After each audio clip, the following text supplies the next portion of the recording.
Welcome back. Our next guest is a busy guy just back from a London theater trip on Sunday, then judging the August Wilson Monologue competition last night, all the while keeping up with Pittsburgh's theater scene. We're talking about Pittsburgh Post-Gazette senior theater critic Chris Rawson with a full report of what's on stage. Chris, welcome. And the August Wilson Monologue contest was just last night. I know. I'm so lucky. I flew in from London at midnight after Really? a week there, my head spinning. Okay. And then there it was. It's one of my favorite events of the year.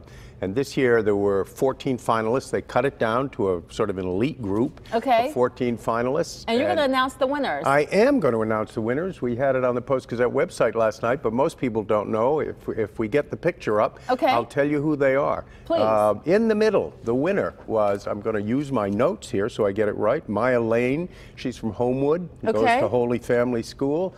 On the left is Jamaica Johnson from the Hill District, who goes to Kappa. She came in third, and coming in second on the right was Jade Langen from Pleasant Hills, who goes to Lincoln Park. One of the great things about Maya's performance, winning, was she did Becker, the middle-aged father in Jitney. And girls often do male roles in the contest because August wrote so many great male roles, and she did a crackerjack job. So they go on to New York now. They've won, those three have won scholarships to Point Park University. Fantastic. They also won actual cash money, and now they go to New York, two of them, with the third as an alternate, and they compete with a dozen other cities who send their August Wilson Monologue competition winners to New York, and they perform on Broadway at the August Wilson Theater. Yes. Oh, fantastic. Well, all the best of them. We certainly hope that they do well. Okay, tell us what happened across the pond. So across the pond, you know, there's so much theater. You're there for 6 days. I managed to squeeze in 9 plays, you know, and I wish I could do twice as many, going to at least 1 or 2 a day. And I just wanted to mention a couple of them here. One of the things you go to London for is star power. So here's Jeremy Irons, an actor a lot of people know. He's playing the lead in Long Day's Journey into Night, an American play. And I have to say it's not really good casting because he's such an elegant British actor and he's playing this kind of crusty old American-Irish ham actor. Didn't work that well, but what a great play. My second is Bryan Cranston, an actor we know, in the play Network, based on the Paddy Chayefsky movie, the one where he's a newsman who says, I was going to say, it looks like a news anchor there. Yeah, well, he said, I'm mad as hell and I'm not going to take it anymore. And here he is on the left in the middle of the set. Wonderful glitzy set at the National Theater. The third is a production called Fanny and Alexander, based on an Ingmar Bergman film. Some people will recognize Penelope Wilton in the middle. She played cousin Isabel, sparring with Maggie Smith on Downton Abbey. And up in the left-hand corner is an actor named Kevin Doyle, who was also on Downton. He played the nice Mr. Mosley, but in this play, he is the villain, the Bishop of Uppsala, who's making life intolerable. So that was some star vehicles, but a couple of shows that are going to come to New York next year. This is Girl from the North Country with a music. The songs are all by oh, Jesus. Excuse me. That's okay. Blowing it here for a minute. Bob Dylan.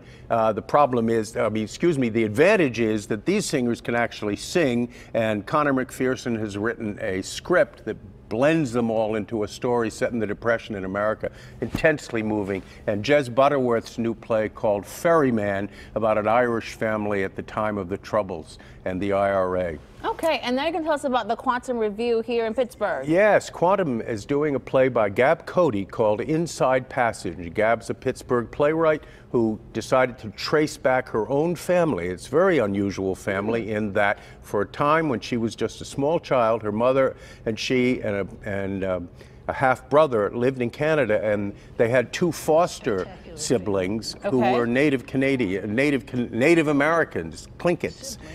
And she decided to go find 40 years later, she decided to go try to find those 2 siblings, which took her on a 2-year journey of great complexity, and of course a journey across ethnicity, across time, across the country. And here's the cast of the play that resulted. And they tell this funny, touching, really kind of deep story done with great complexity by director Sam Turek and cinematographer Rob Long and Kellen Anderson, who did the set, all working with Gab Cody. This is at Quantum Theater, and it's at the old North Catholic High School in the North Hills. Inside Passage. Just running, I think, another week. I don't have the date. I think through the 25th is that what would I saw. be okay. Yes. Couple of weeks. Yes. Yeah. All right, some previews for us. Well, things that are going on in town right now. Okay. You have the list I there. do. So City Theater, Citizens Market. That's right. It's a play about a comedy about different ethnicities learning to live together, running a market. I haven't seen it yet. It opened this weekend, but I unfortunately was in Canada. You've been a busy guy. Okay, Public Theater, Heisenberg. Yes, Heisenberg is a play about a surprise, youngish woman who forms a relationship, let's say, with an older man. And it's a comedy, and it's in previews right now, and I get to see the opening this coming weekend. And then Disney's Little Mermaid. I don't think anybody needs to be told what Disney's Little Mermaid is about at Pittsburgh Musical Theater, and I don't think anybody needs to be told what 42nd Street is about being done at the Pittsburgh Playhouse, the last big musical at the old Pittsburgh Playhouse in Oakland. It's going to be an occasion of, I think, considerable,